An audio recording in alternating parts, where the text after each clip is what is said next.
धर्मपीठ वेरूल से कृष्णेश्वर ज्योतिर्लिंग से आप और हमारे बीच पधारे, एक बार जोरदार तालियां बजा। शांतिगिरी महाराजांच्या रूपाने आपल्याला प्राप्त झाले।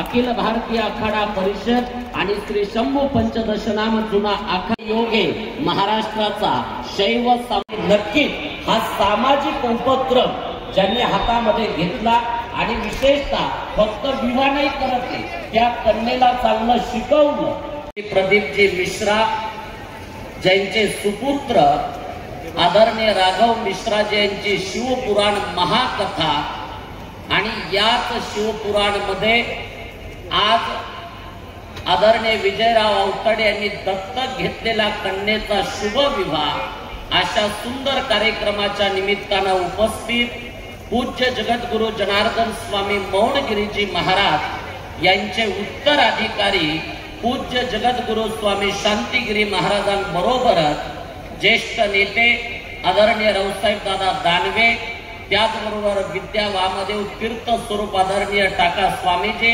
आदरणीय अक्काताई आणि सर्व पूजनीय संत महंत।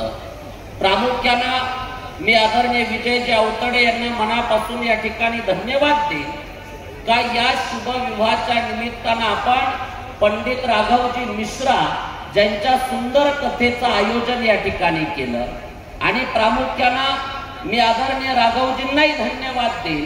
छत्रपती संभाजीनगर मधली ही त्यांची दुसरी कथा संपन्न होते आणि याकरता प्रामुख्यानं परिश्रम घेणारे आमच्या आदरणीय हितेशजींना सुद्धा मनापासून या ठिकाणी धन्यवाद देईन। म्हणून हितेशजींचं सुद्धा विशेष अभिनंदन करत आणि फक्त शिव महापुराणाची कथाच होत नाहीये तर या कथेच्या निमित्तानं मी आदरणीय विजूभाऊंना मनापासून धन्यवाद देईन।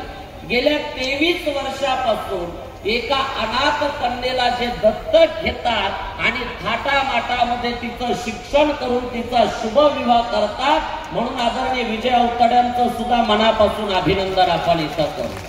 कारण जसं मार्गदर्शन असतं तसा माणूस घडतो आणि म्हणून विजय भाऊच्या जीवनामध्ये संतांचं मार्गदर्शन तर आहे पण आदरणीय रावसाहेब दादांचं सुद्धा मोलाचं मार्गदर्शन त्या ठिकाणी आहे। मी दादांना सुद्धा विनंती करल, पूजनीय शांतिगिरी बाबांनी त्यांना संत या नात्यानं नक्कीच आशीर्वाद दिलेला आहे पण राजकीय भविष्य घडवणं त्यांचं तुमच्या हातामध्ये आहे आणि नक्कीच भविष्यामध्ये एक उमदा कार्यकर्ता विजूभाऊ सारखा आहे ज्याला नक्कीच आणि दादांनी एखादी गोष्ट जर ठरवली एक तर ठरवतच नाही, ठरवलं तर मग कोणाच्या बापाला ऐकत नाही, हा दादांचा स्वभाव आहे। म्हणून मी दादांनाही मनापासून धन्यवाद देईल आणि खऱ्या अर्थानं राजकीय गुरु तसे विजूभाऊचे दादा आहे आणि दादाच्या पठडीत जो चला तयार होतो राजकारणामध्ये तो काही वाया जात नाही।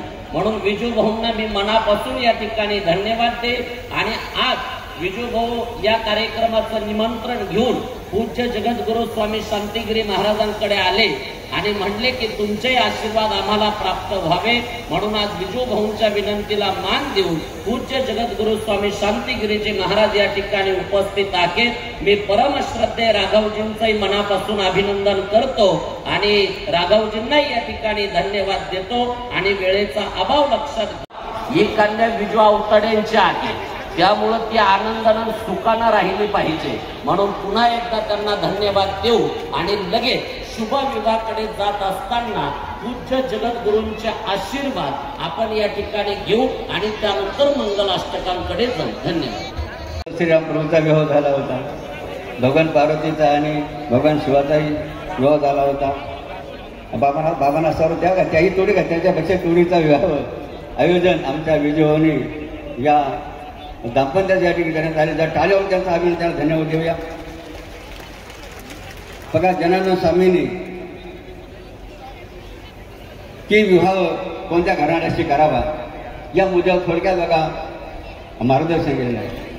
आजकाल आपण पाहतो वर निवडताना मुलीचे वडील काय विचार करतात, मला जमीन पाहिजे, बंगला पाहिजे, नोकरी पाहिजे, अशा अनेक शर्ती अटी या ठिकाणी घातल्या जातात त्या पाहिल्या जातात। मात्र बाबाजींनी कधी या अटी पाहायला सांगितल्या नाही। बाबाजी एकाच वाक्यात सांगितलं विवाह कोणत्या कारणाशी करा, मुलाशी करावा तर मुलगा फक्त काय पाहिजे, धार्मिक धार्मिक धार्मिक धार्मिक जर मुलगा असेल तर कोणतीही काही शेती बाडी नोकरी पाहायची गरज नाही. तो धार्मिक मुलगा असेल तो मुलीला शेवटपर्यंत सांभाळल्याशिवाय राहणार नाही. नाही तर बाबाजी एका वाक्यात सांगितलं, मुलगा धनवान आहे मात्र तो व्यसनी आहे, तर तो मुलगा काय करील, तुमच्या मुलीला काढून देईल, हाणामारी लक्षात घ्या. आणि म्हणून या ठिकाणी आपण पाहतो अनेक गावागावामध्ये की मुलांचे लग्नच होत नाही अशी परिस्थिती बघा. बाबांना फॅमिली दर्शन 30-40 वर्ष होतात तरी बघा लग्न होत नाही. म्हणून यावर्षी आमच्या सर्व आश्रमीय साधू संतांनी विचार केला आहे की जे काही लग्न मुलांच्या लग्नाला ज्या अडचणी येतात त्या कशा दूर होतील. आणि यावर्षी जास्तीत जास्त लग्न, जसं आमच्या विजूभाऊनी या अनाथ मुलीचं लग्न इथं एका इंजिनियर मुलाची लावलं लागलं, त्याप्रमाणे या ठिकाणी संस्थेमार्फत धार्मिक मुलांची निवड करून त्यांचा विवाह यावर्षी जास्तीत जास्त विवाह कसे होतील असा प्रयत्न या माध्यमातून केला जाणार आहे. आणि म्हणून या ठिकाणी आज या शिवमहापुराच्या कथेचे आपण अनुभवाला प्राप्त करून येतात. मग ज्यांनी या कथेचं आयोजन केलं आणि जे आपल्याला कथा सांगत आहे, कथा कशा सांगितली जाते, आपल्या जीवनातील व्यथा जाण्यासाठी. अशा व्यथा आपल्या जीवनात दूर करण्याची कथा आपण सुंदर अग्नी श्रवण करीतात. म्हणून कथा करणाऱ्यांचं आणि कथा ऐकणाऱ्यांचं जरा जोडा टाळ्या मिळूया. आणि आता उशीर झाला की लवकर मंगलाष्टक करून लवकर यांचं शिवघ्यावं या ठिकाणी व्हावा.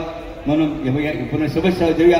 उपस्थित आमचे रावसाहेब दानवे उपस्थित आहेत. आताच आमचं वर्णन आमचे स्वामी विवेकानंदांनी केलं. ते आमचे वेरूळच्या बघा आमच्या ताई उपस्थित आहेत. त्याप्रमाणे आमचे विद्या टाका स्वामी उपस्थित आहेत. असे आणि आशीर्वाद देण्यासाठी अनेक बघा या ठिकाणी साधू संत उपस्थित आहेत. आणि म्हणून या ठिकाणी आपण पूर्णमदा पूर्णमिदं पूर्णात पूर्णमुदच्यते पूर्णस्य पूर्णमादाय पूर्णमेवावशिष्यते सर्वे सुखिनः सन्तु सर्वे सन्तु निरामया सर्वे भद्राणि पश्यन्तु मा कश्चित् दुःखमाप्नुयात्. हरि ओम. शांती शांती.